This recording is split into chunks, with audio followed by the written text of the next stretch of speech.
Hey everybody, so in this video I'm going to be going through the differences, the big real main differences between upper cervical chiropractic that we practice here at Vitality Chiropractic and full spine or full body chiropractic, which you'll most commonly see with most other types of chiropractors. So to give a bit of an idea, say in Singapore we have 150 to 160 chiropractors, and at Vitality Chiropractic we're the only ones especially on upper cervical chiropractic. And by current statistics, as far as I've talked with my colleagues, there's an estimate of around maybe 1,500 upper cervical chiropractors in the whole world. And the main difference between the two of them is really when we say upper cervical, we're talking about the cervical spine, which is the neck, and the upper part of it. So upper cervical chiropractors will focus on just the upper part here, really just those top two bones. Whereas full spine chiropractors, also can be called full body, will be focusing on parts further down. And when I say full spine and full body, it's because some will focus just on what's happening in the spine itself, and then some will be doing other things like, say, extremity work, maybe working on your ankles, working on your wrists, working on different things. And it's not necessarily to say one side is right or one side is wrong. We just have different approaches, and these different approaches then are more suitable for different types of patients.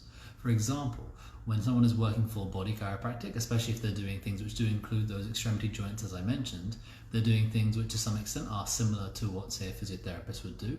And much like a physiotherapist, a lot of the time they're going to be very good when it comes to things like sports injuries. They're going to be good with someone who's maybe got a bit of golfer's elbow, maybe they've got somebody who's coming in because they had a fall recently and they hurt their wrist, or maybe someone who twisted an ankle. Because they're working on those areas specifically, they'll be very good for those areas. However, when we're looking at these other parts of the body, so that's the full body part, going to full spine, this is where someone's going to have more of a focus on what's happening on the nerves in the body. However, when someone is working upper cervical chiropractic, this is where they are very specifically working more on the nervous system itself, and especially what's happening at the brainstem.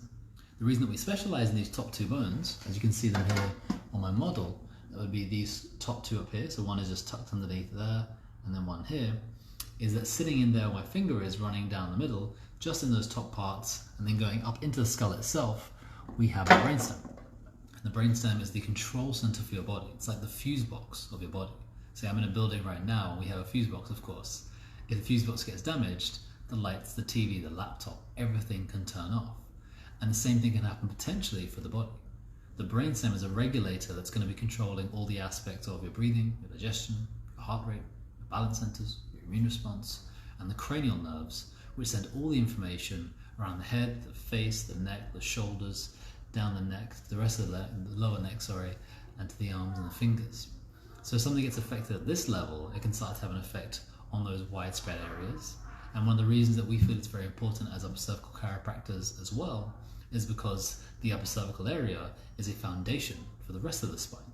So if there's a change in an angle here, the shoulders will then start to shift to make up for that difference, because your body doesn't want to see the world in an off kind of kilter, it doesn't want to have too much of tilt. And that can then lead to all these other changes further down the body, including some people even as extreme as a scoliosis or a big change in the curve. Now in some of these cases, that's where, say, full spine chiropractors, a lot will focus on things like scoliosis, because that structural change will start to have an effect in the body. And especially if it has been going on for a longer amount of time, this can actually be very, very helpful compared to some other types of practitioners or other ways of coming at it or other approaches, because the other approaches may not then be addressing some of the other problems which may have lingered there for the past. At the core of it though, the real difference between a full spine chiropractor and an upper cervical chiropractor is just the areas of the body that we're addressing. And in some ways, the upper cervical, this is where we're really trying to focus as much as we can on the cause of the problems, not necessarily the symptoms that form from it. Whether those symptoms are things that are expressed in the body, or even signs that we see in the body, such as changes in posture or other deformations going on further down. If you have any questions about this or anything else, you can always give us a call at 8438-9550, comment below, or email help@vitalitychiropracticcentres.com, and we'll get back to you as soon as we can.